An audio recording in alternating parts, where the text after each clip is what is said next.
त्रिपोलिया दरवाजा नाम दिया था।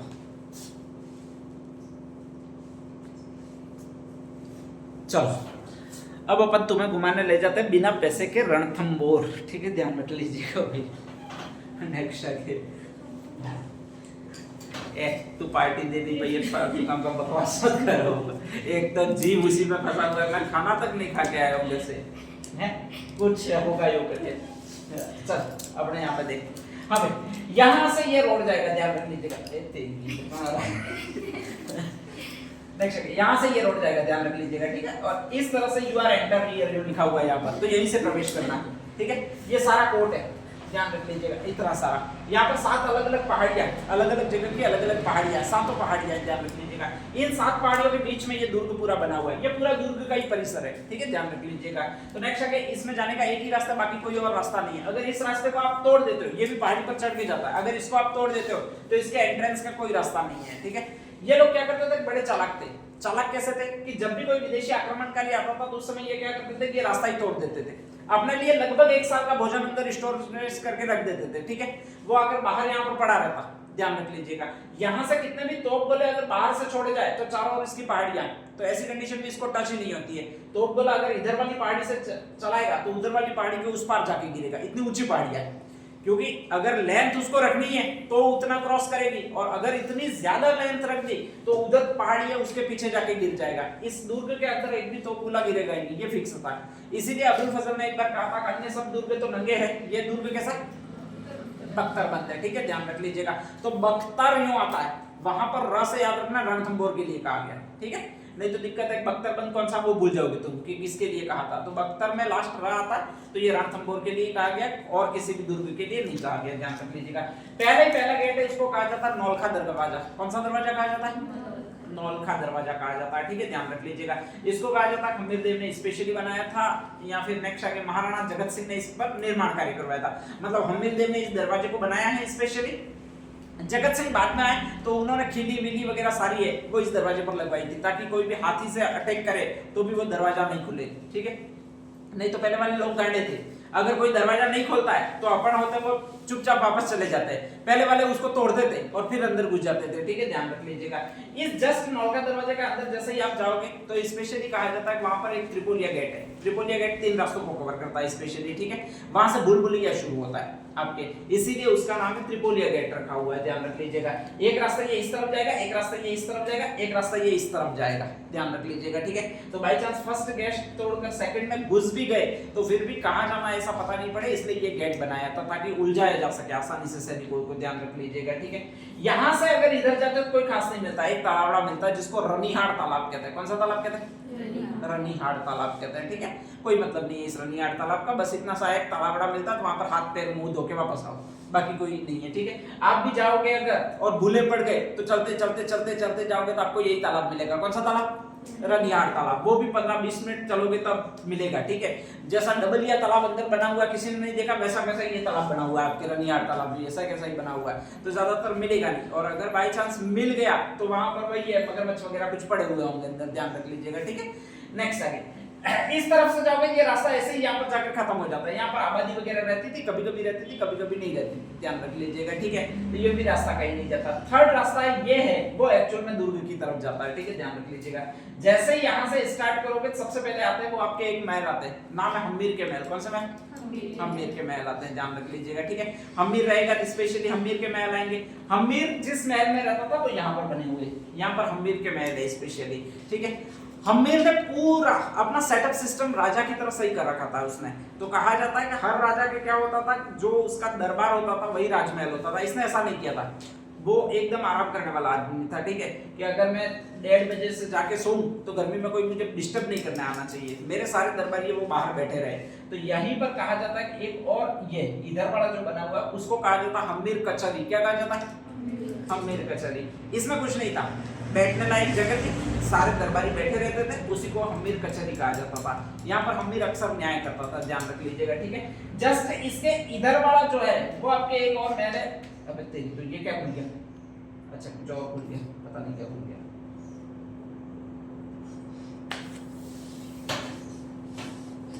क्या खुल गया?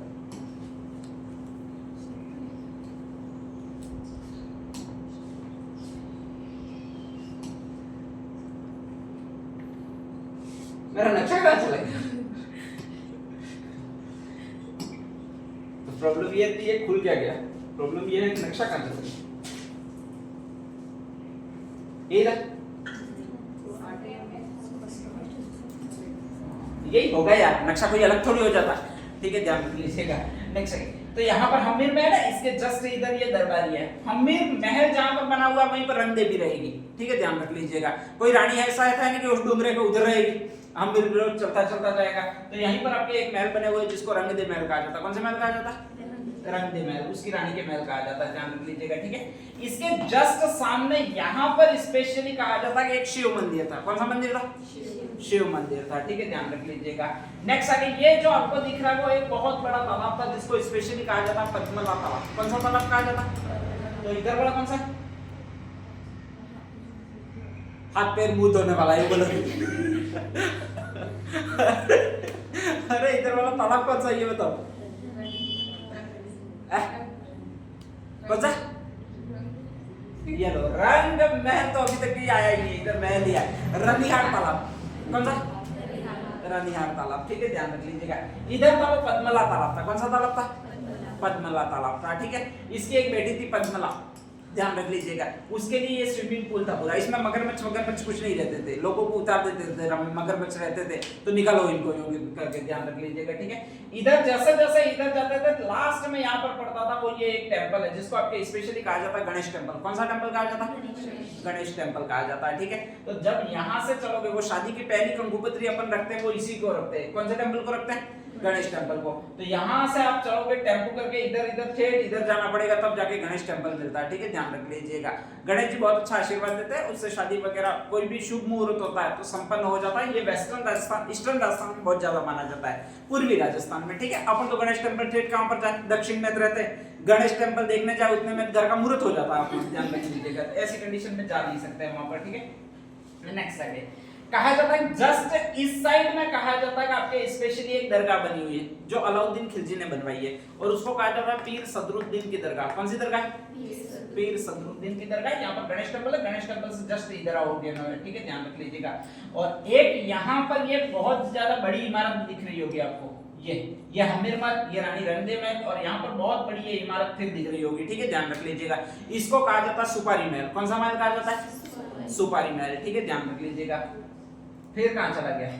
कोई बात नहीं, सुपारी इतना हो गया काफी है। ठीक है, उसी को कहा जाता है सुपारी महल। ये सुपारी महल में स्पेशली बहुत बड़ा परिसर है, बहुत बड़ा परिसर है। यहाँ पर कहा जाता है विभिन्न धर्मों के लोग आ सकते थे। ये हमीर ने व्यवस्था की थी। ठीक है, हमीर न्याय वाला राजा था स्पेशली। उसके बाप ने मरते टाइम कहा था जेत्र सिंह जी ने कि कभी लोगों को किसी काम धार्मिक काम के लिए परेशान मत करना। तो उसने कहा जाता है वहीं पर चर्च खुलवाया स्पेशली, वहीं पर गिरजाघर बनवाया, वहीं पर मंदिर बनवाया। ध्यान रख लीजिएगा। ठीक है, और वहीं पर तीनों धर्मों के प्रतिनिधि सम्मिलित रूप से अगर पूजा कहीं कर सकते हैं तो वो भारत का एकमात्र महल है या राजस्थान का एकमात्र महल है जिसको कौन सा महल कहते हैं? सुपारी महल। ठीक है, ध्यान रख लीजिएगा। सुपारी में भी लास्ट में रहा था तो रणथंभौर है। बख्तरबंद में भी लास्ट में रहा था तो वो कौन सा भी आपके? रणथंभौर में। ध्यान रख लीजिएगा। यहाँ पर कहा जाता है कि एकमात्र जोहर हुआ है वो आपके उसके काल में हुआ, हमीर के काल में हुआ। हमीर बहुत खतरनाक लड़ाकू राजा था। ठीक है, और लड़ाकू राजा था, उसकी कल्पना कर सकते हो, बहुत जबरदस्त शानदार राजा था जो कभी किसी युद्ध में हारा ही नहीं था। इसका ये शायद होंगे भी सही कुछ। हाँ, ये पहला दरवाजा जिसको नौलखा दरवाजा कहा जाता है। यहाँ पर ये सारी कीलें लगी हुई है, ध्यान रख लीजिएगा। ठीक है, ये पहला दरवाजा आपके स्पेशली नौलखा दरवाजा कहा जाता है। ये सारे महल है। ये तो त्रिपोलिया गेट है आपके स्पेशली, ध्यान रख लीजिएगा। ठीक है, 3 रास्तों में भटकाने वाला जो गेट है उसको त्रिपोलिया गेट कहा जाता है आपके, ध्यान रख लीजिएगा।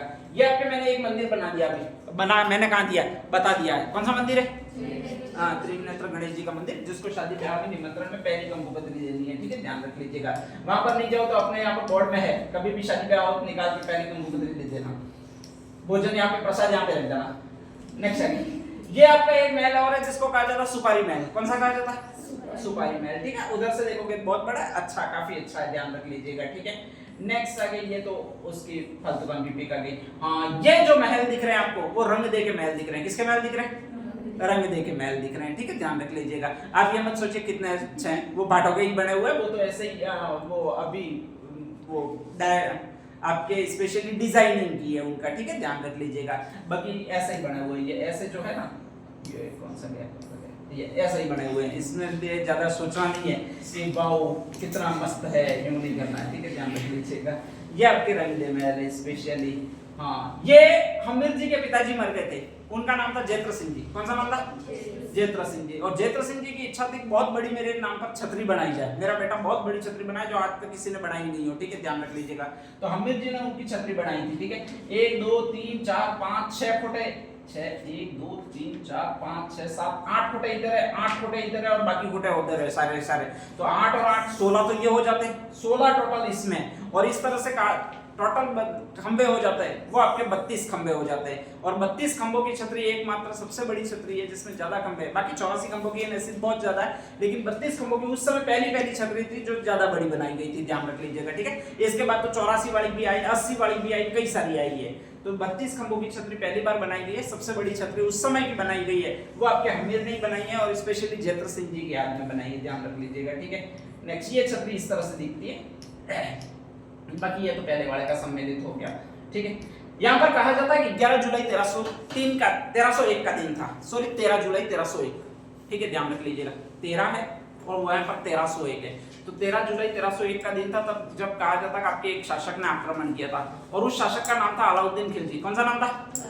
अलाउद्दीन खिलजी, ठीक है, ध्यान रख लीजिएगा। अलाउद्दीन खिलजी एक अपनी बेगम लाया था, वो महाराष्ट्र से लाया था और उसका नाम मैंने पहले भी बताया होगा। नाम कौन सा था भाई आपके? चिमना बाई। कौन सी बाई था? चिमना बाई, ठीक है, ध्यान रख लीजिएगा। लाने का काम 2 आदमियों को सौंपा था और उसमें से एक तो मोहम्मद शाह था और एक कैबरू था, 2 सेनापति थे उसके, ठीक है, ध्यान रख लीजिएगा। वो उत्तर प्रदेश वाली अभी वाली स्टोरी सुनी होगी कि सास को लेकर फरार हो गया। कौन फरार हो गया? दामाद फरार हो गया, बहुत ज्यादा आ रही है, ठीक है, ध्यान रख लीजिएगा। इसी तरह उसकी रानी थी, एक्चुअल में तो अलाउद्दीन खिलजी की रानी थी, ठीक है, शादी वगैरह सारी उसने महाराष्ट्र में की थी, उससे निकाह किया था।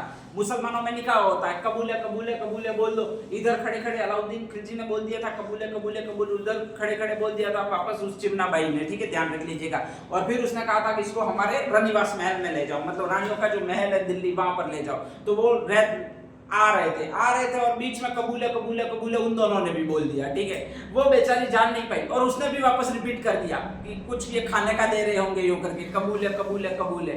तो कहा जाता है कि एक तो मोहम्मद शाह था और एक कैबरू था, ये दोनों उसके सेनापति थे अलाउद्दीन खिलजी के, लेकर भाग गए थे। किसको भाग गए थे? चिमना बाई बेगम को भाग गए थे। ये बात पता चली अलाउद्दीन खिलजी को, कई दिनों बाद पता चली, ठीक है। तो अलाउद्दीन खिलजी ने मौत का ऑर्डर जारी कर दिया कि इन दोनों को जहां पर भी मिले वहां पर काट दिए जाए, सीधे सीधे। अब वो कहा जाता है बचने के लिए इस आदमी के पास आ गए, अपने राजस्थान में, स्पेशली राजस्थान में भी रणथंभौर में, और रणथंभौर में किसके पास आ गए भाई आपके? हमीर के पास आ गए थे, ध्यान रख लीजिएगा। अब जैसे ही कहा जाता है हमीर के पास आ गए तो उधर से कहा जाता है अलाउद्दीन ने इन दोनों को मांगने के लिए युद्ध कर दिया।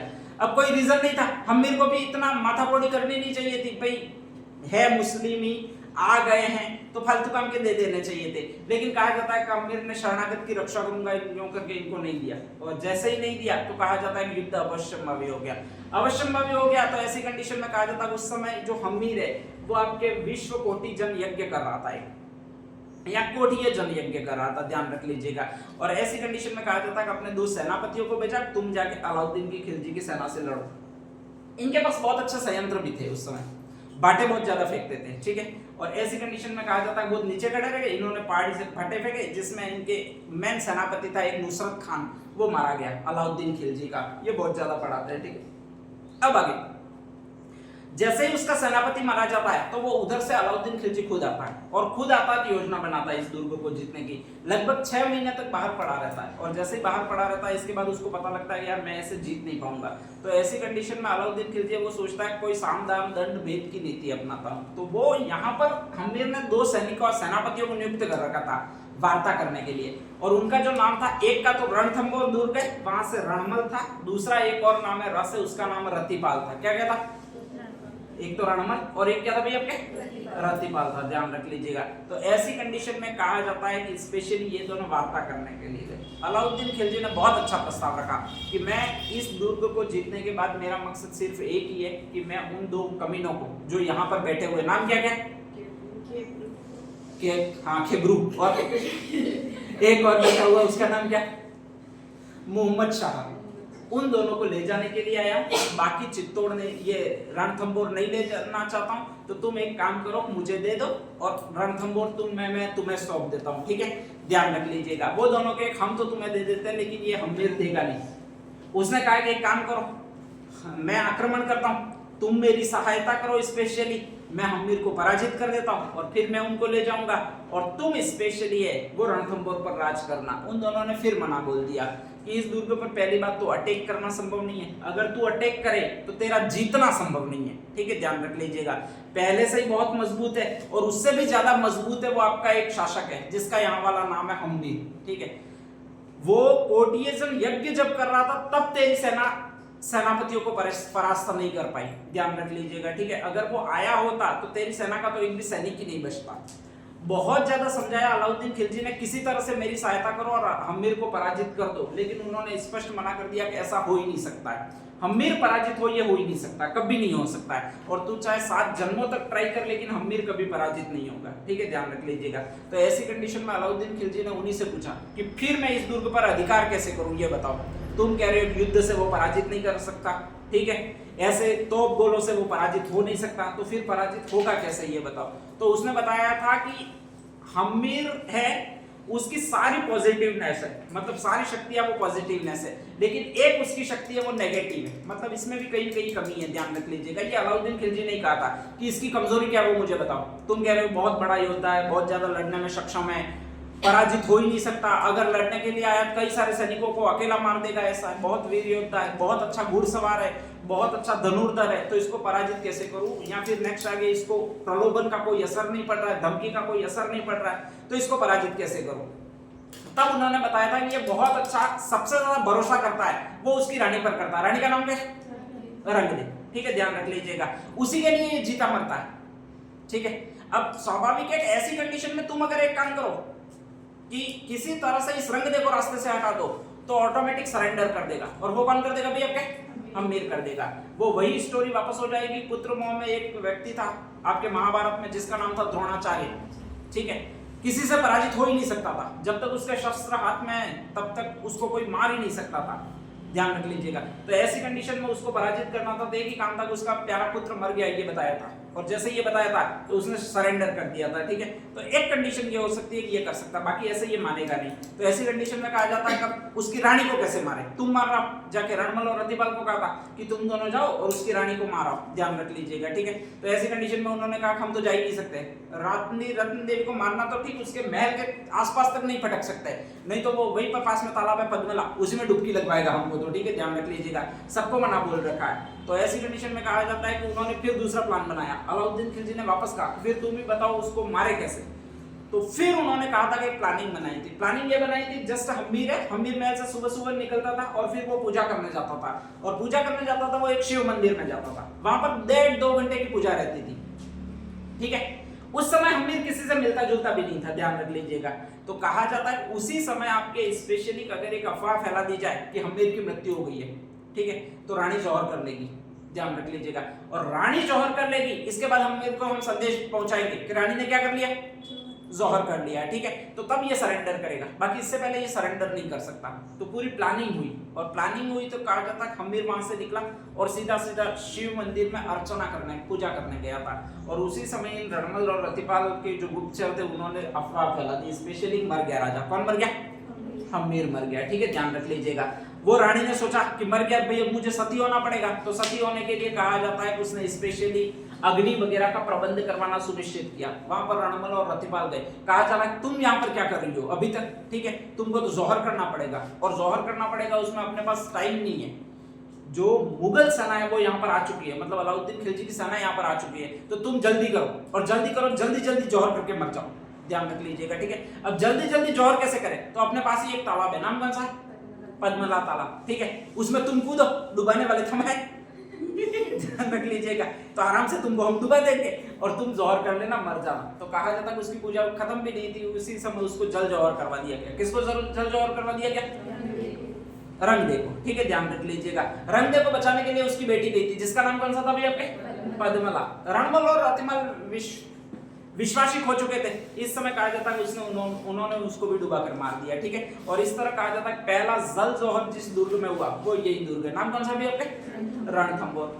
उधर से बाद में कहा जाता है खम्मीर की पूजा खत्म होने वाली थी कि तुरंत वो उठने ही वाला था और उसको संदेश पहुंचाया कि भाई आक्रमण किया था, कोई ऑप्शन न था नहीं, हम तुमको डिस्टर्ब नहीं कर सकते थे और इसलिए रानी रंगदेव ने जोहर कर दिया। पद्मला थी उसने भी क्या कर दिया, अभी आपके जोहर कर दिया। ठीक है, ध्यान रख लीजिएगा। और ऐसी कंडीशन में जैसे ही उसने सुना कि उसका परिवार ही पूरा तबाह हो चुका है, रानी थी उसने जोहर कर लिया, जो बेटी है वो फिर जोहर में समा चुकी है, तो कहा सोचा कि मेरे जीने का कोई मकसद ही नहीं है। ठीक है, ध्यान रख लीजिएगा। और उसने सारा क्रोध था वो अपना भगवान पर उतारा कि भगवान मैं तेरी इतनी पूजा करता था, सुबह में तेरी पूजा किए बगैर मैं युद्ध में नहीं जाता था और ये तूने कौन सा मुझे सिला दे दिया यूं करके। ध्यान रख लीजिएगा, मेरे लिए ऐसी कैसे परिस्थितियां निर्मित कर दी।